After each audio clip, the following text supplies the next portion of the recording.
It's the practice of this committee to swear in witnesses. Governor Noem, please stand and raise your right hand.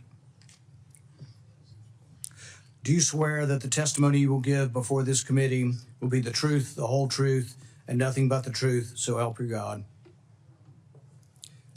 Governor Noem, you are now recognized for your opening statement. Well, thank you, and good morning, Chairman Paul, Ranking Member Peters, and the distinguished members of this committee. I'm honored to appear before all of you today as the nominee for the Secretary of Homeland Security. I want to thank President-elect Donald J. Trump for his confidence in my leadership, and the people of South Dakota for their fantastic support throughout my time in public service. I would also like to express my sincere gratitude to Senator Kramer. He has been an invaluable resource to me throughout this process and given me much wisdom as well as insight into the thoughts and the procedures of the Senate and this body. And I'd also like to express my gratitude to Senator Thune, the majority leader of this esteemed body. He's been an advisor to me for many years as well as a friend. And I'm so grateful for the generous support of these two men and their willingness to be here this morning to speak on my behalf and to introduce me to this committee. Now, I'm a wife and a mother and a grandmother, a farmer, rancher, business person. I've served in our state legislature, in Congress for 8 years, and also a governor. I've spent my entire life in rural America. I understand what it means to work hard every single day and to build a better future for your kids and for all of our communities. I come before you today with a deep sense of responsibility and a humility as the nominee to lead the Department of Homeland Security, and also a commitment to the more than 330 Americans who we will work together to help serve and to keep safe and secure in their homes and in their communities. Now, before I proceed, I want to introduce to you my husband, Brian, who's here with me today. He is my constant 24/7 reminder of our dedication to public service and that it's not a solo effort or done alone. He has been a rock by my side, and I appreciate all of his love over so many years. I'm grateful that he's here with me today. Now, securing our homeland is a serious, sacred trust that must be relentlessly pursued and can never be taken for granted. Being safe within our borders here in America is critical, and yet Americans feel less safe than they have felt in decades. For the first time in 30 years, more than 40% of Americans are afraid to walk alone at night within a mile of their homes. President-elect Trump is going to change that. I've seen firsthand the challenges and the opportunities facing our great nation. In the 20 years since the Department of Homeland Security was formed, the nature of the threats to our homeland has grown and they've evolved. This department was created in response to the failures of the government that led to the September 11th, 2001 terrorist attacks. And that reality is not lost on me, especially in the wake of the recent terrorist attacks over New Year's. Now, I've led South Dakota for the last 6 years with a focus every day on making our state safer, stronger, and freer. I've focused every day on making the best decisions, not just for right now, but for generations to come. I've overseen a state budget of over $7 billion and a state employee workforce of more than 13,000, including more than 7,000 that report directly to the governor. I've addressed important issues like cybersecurity, human trafficking, drug interdiction, and also natural disasters, the same challenges that are facing so many of you and the people that you represent back home. I've secured our state and supported the rule of law. And if confirmed as the 8th Secretary, that is the same approach that I will take to leading the Department of Homeland Security. As we face the evolving threats of the 21st century, the mission and the success of DHS is more critical than ever. We must be vigilant and proactive and innovative to protect the homeland. The challenges in front of us are extremely significant, and we must secure our borders against illegal trafficking and immigration.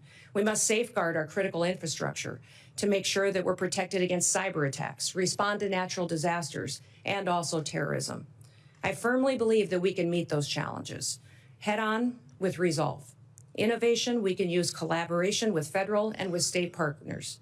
And senators, I want your input. Border security must remain a top priority. As a nation, we have the right and the responsibility to secure our borders against those who would do us harm.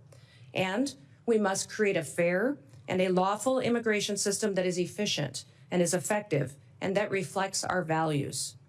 President Trump was elected with a clear mandate. He needs to achieve this mission because 2/3 of Americans support his immigration and border policies, including the majority of Hispanic Americans. I was the first governor to send National Guard troops to our southern border when Texas asked for help and when they were being overwhelmed by an unprecedented border crisis.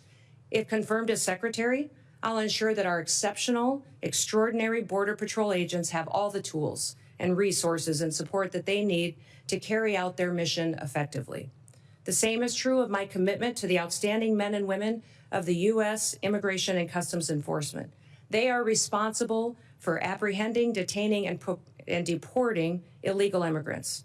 And getting criminal aliens off of our streets and out of the country will help American communities be safer again. The bravery and the dedication of the Border Patrol and ICE are unmatched, and I will restore dignity to their work. The rising threat of cyber attacks also demands our utmost attention, and our critical infrastructure, from energy grids to financial institutions, is under constant attack by foreign adversaries and criminal actors. As Secretary, I will prioritize a comprehensive, whole-of-government approach to cybersecurity. In fact, in the coming days, we have to plan bigger and think faster and smarter.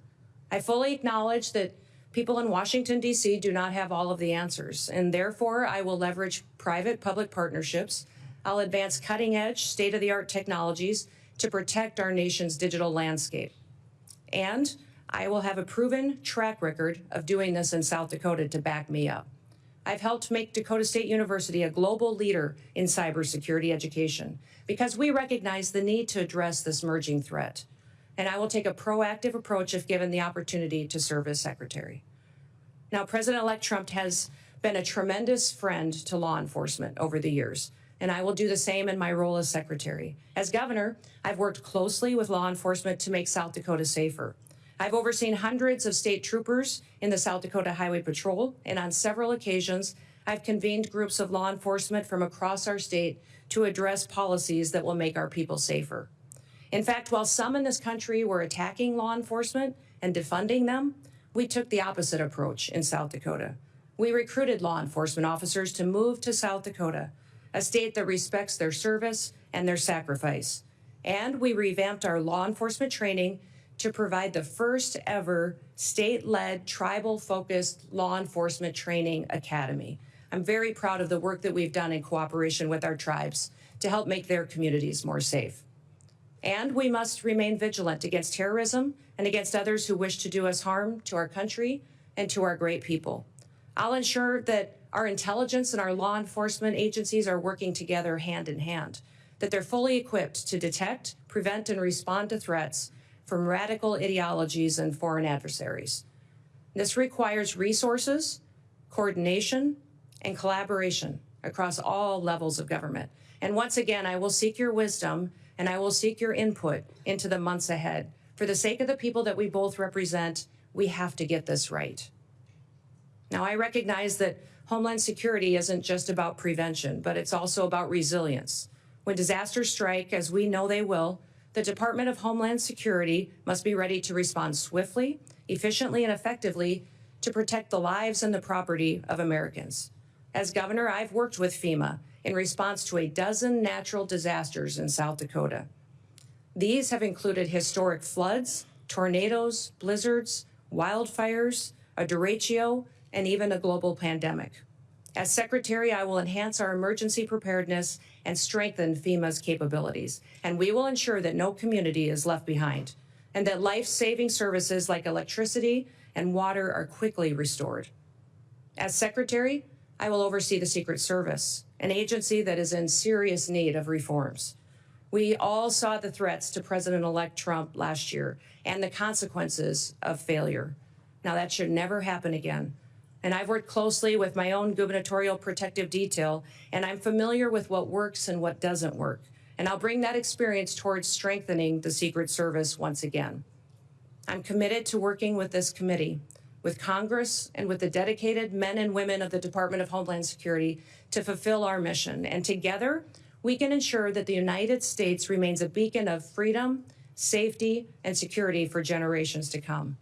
So thank you for the opportunity and the honor to appear before you today. Thank you for the meetings and the time that you took in your office to discuss the department and what we can do in the future to make the American homeland much more secure. I look forward to your questions, and I hope to earn your trust and hopefully also your vote as we embark on this critical work together. With that, Mr. Chairman, I yield back.